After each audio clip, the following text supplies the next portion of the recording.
अस्सलामुअलैकुम YouTube family. आज ज़िया हक फाउंडेशन की पेशकश नई किताब नया नज़रिया के तहत एक नई किताब लेकर मैं आप सब के सामने हाज़िर हुई हूँ। मेरा नाम है डॉक्टर सालिहा सिद्दीकी और आज जिस किताब पर मैं बात करने वाली हूँ उसका नाम है ज़ियाए उर्दू। ये वो बुज़ुर्ग शायर है जो कहते हैं, बढ़कर महो अंजुम से ज़ियाए उर्दू, रंगीनियों दिलकशी बराए उर्दू, अपनी जिसे कह सकते हों सब मिलजुल कर, है कोई ज़ुबां और सिवाए उर्दू। ज़ियाए उर्दू ज़िया फ़तेह आबादी को याद करने की, उनके शेर व अदब को, उनके फ़नून को, उनके फ़िक्र व फ़न को याद करने की एक छोटी सी कोशिश है। ये किताब ज़िया फ़तेह आबादी के शख्सियत और कारनामे पर मुश्तमिल 22 मज़ामीन का मजमूआ है जिसे एजुकेशनल पब्लिशिंग हाउस दिल्ली ने शाये किया है। ज़िया फ़तेह आबादी का असल नाम मेहरलाल सोनी था और वो फ़तेहाबाद के सोनी ख़ानदान में 9 फरवरी 1913 को पैदा हुए।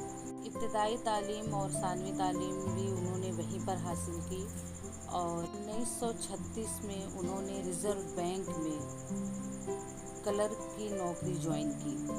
आगे चलकर वो मुख्तलिफ़ ओहदों पर भी फायज़ रहे और आखिरकार वो 1971 में डिप्टी चीफ ऑफिसर की हैसियत से रिटायर हुए। जब हम उनकी ज़िंदगी का मुताला करते हैं या उनकी सवानी उम्री पढ़ते हैं तो हमें ये भी मालूम होता है कि सोनी ख़ानदान में कोई भी शायर व अदीब नहीं था। ज़िया साहब को शेर व शायरी का हुनर एक तरह से फितरत ने अता किया था और वो एक मुमताज़ शायर व अदीब हुए। वो इस सिलसिले में ख़ुद भी लिखते हैं कि शेरगोई का मर्ज़ ख़ानदान में दूर तक न देखा न सुना, इसलिए जरासीम साथ लेकर पैदा हुए। ये कौल उन पर सादिक भी आता था क्योंकि ये हदिया खुदा दाद ही मिली थी। तभी तो बैंक में नौकरी करने वाला एक नौजवान जो तमाम मसरूफियात के बावजूद भी शेर व शायरी और नस्र निगारी से ख़ुद को रोक नहीं पाता था। इनके इस मोहब्बत के बारे में जोश मली आबादी भी लिखते हैं कि ये बड़ी बदबख्ती है कि ज़िया साहब बैंक के दामने खुश्क से वाबस्ता हैं, जहाँ रुपए आने पाई के हिसाबात से दिमाग को फुर्सत नहीं मिलती, और मेरा ख़याल है कि अगर कुदरत उनको इस कदर मजबूत दिलो दिमाग अता ना फरमाता तो वो नामौजू होकर रह जाते। ये दरअसल एक मोजिज़ा है कि वो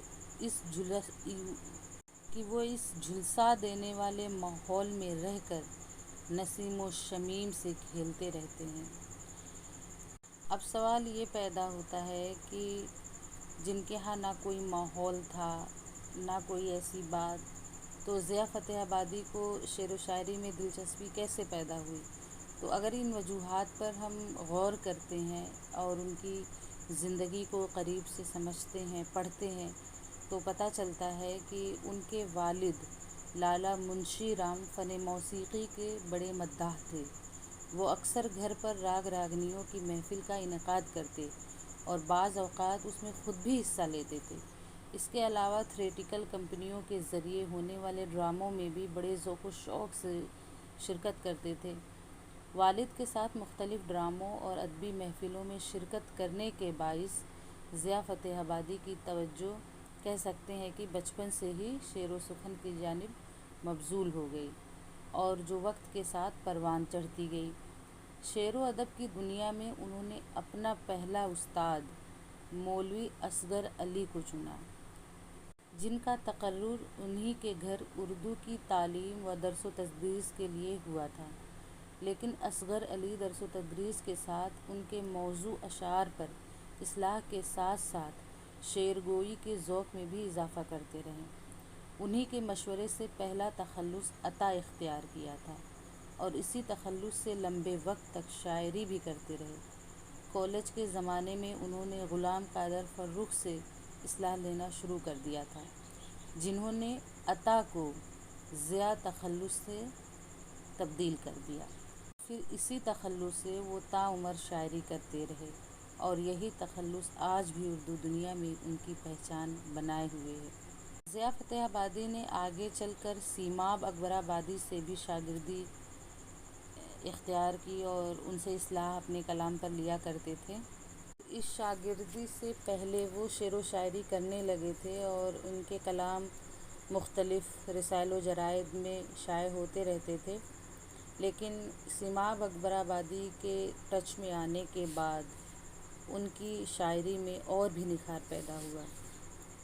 بہرحال اس کی تفصیل یہ ایک چھوٹا سا تعارف تھا جس سے ہمیں یہ سمجھ میں آ رہا ہے کہ ضیاء فتح آبادی جن کا کوئی تعلق اردو سے نہ ہونے کے باوجود بھی انہوں نے اردو میں دلچسپی کے سبب شعر و شاعری شروع کی اور آگے چل کر ان کے کل 10 شعری مجموعے جس میں طلوع مشرق، ضیاء کے 100 شعر، نئی صبح، گرد راہ، حسن خیال، دھوپ اور چاندنی، رنگ و نور، سوچ کا سفر اور نرم گرم ہوائیں شامل ہے، اپنی یادگار چھوڑی۔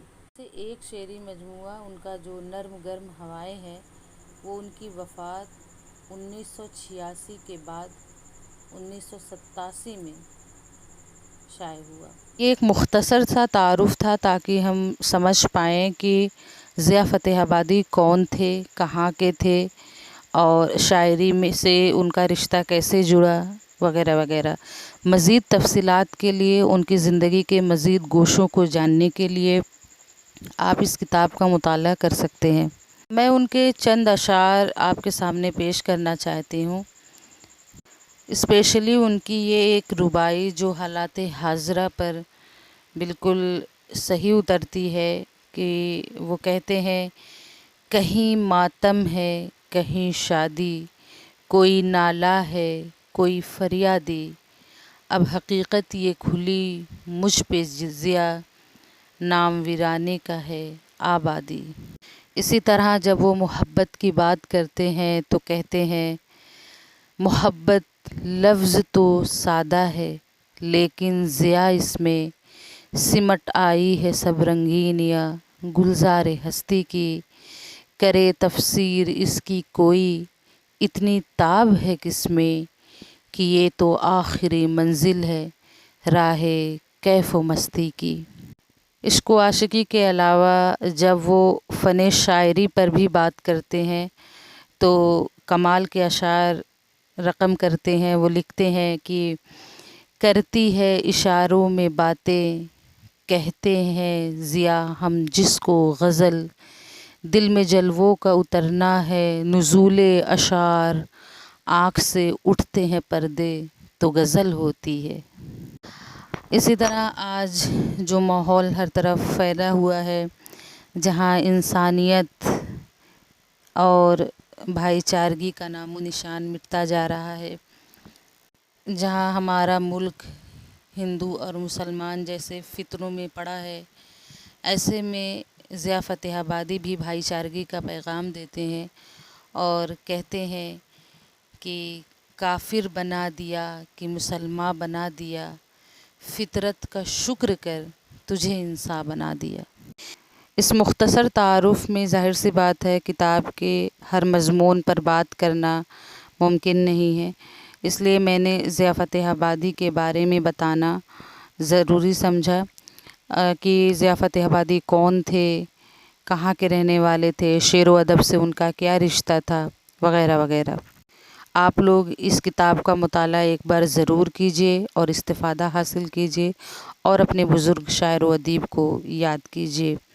انہی کلمات کے ساتھ میں اپنا یہ ویڈیو یہیں پر ختم کرتی ہوں۔ امید ہے آپ سب کو میری یہ کاوش پسند آئی ہوگی، اور اگر پسند آئی ہے تو پلیز لائک کیجیے، سبسکرائب کیجیے اور شیئر کیجیے اور میری حوصلہ افزائی کیجیے، اور اپنی رائے کمنٹ باکس میں ضرور لکھیے اور مجھے ضرور بتائیے کہ آپ لوگ کو کن موضوعات پر ویڈیو چاہیے تاکہ میں اس کو نیکسٹ انشاءاللہ میں کوشش کروں گی کہ اس موضوع پر بنا سکوں۔ بہت بہت شکریہ۔ اللہ حافظ۔